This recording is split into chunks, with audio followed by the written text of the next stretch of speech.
కొందరు ఇళ్లలో కొంతమంది భార్యలు, అందరు కాదు, కొంతమంది భార్యలు తన భర్తలను పేరు పెట్టి పిలుస్తూ ఉంటారు. పేరు పెట్టి పిలవడం సబబేనా అంటే సబబే.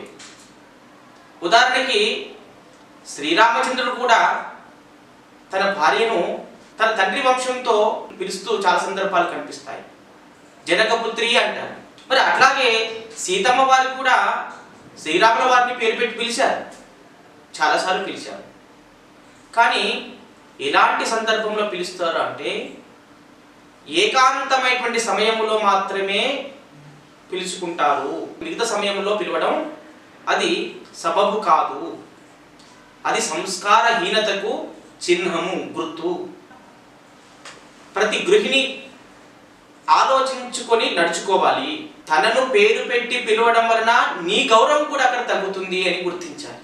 ఏదైనా మనకు ప్రమాణాలు ఉన్నాయి, రామాయణము ఇతిహాస పురాణాలు ఉన్నాయి. కాబట్టి మనము రామాయణ పురాణ ఇతిహాసాలు చదువుకున్నప్పటికీ కూడా వ్యవహార జీవితంలో ఒక సంస్కారవంతమైన కుటుంబాన్ని చూసినట్లయితే అక్కడ ఒక భార్య భర్తను మీరు, ఏమండి, తమ్ముడు అని సంబోధిస్తుంది.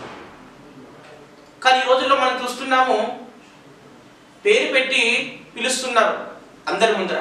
అది భర్తకు అగౌరవము, నీకు అగౌరవం.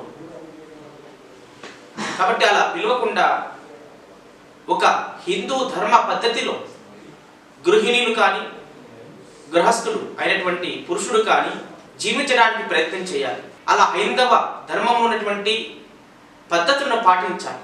కాబట్టి భారతీయ కుటుంబ జీవనంలో ఎవరికి ఎంత గౌరవించాలి, ఎంత ప్రాధాన్యతనివ్వాలి, ఇవన్నీ తెలుసుకున్నట్లయితే భారతీయ జీవన కుటుంబాలన్నీ కూడా బాగుపడతాయని చెప్పేసి కోరుకుంటున్నాను. హరి ఓం తత్సత్.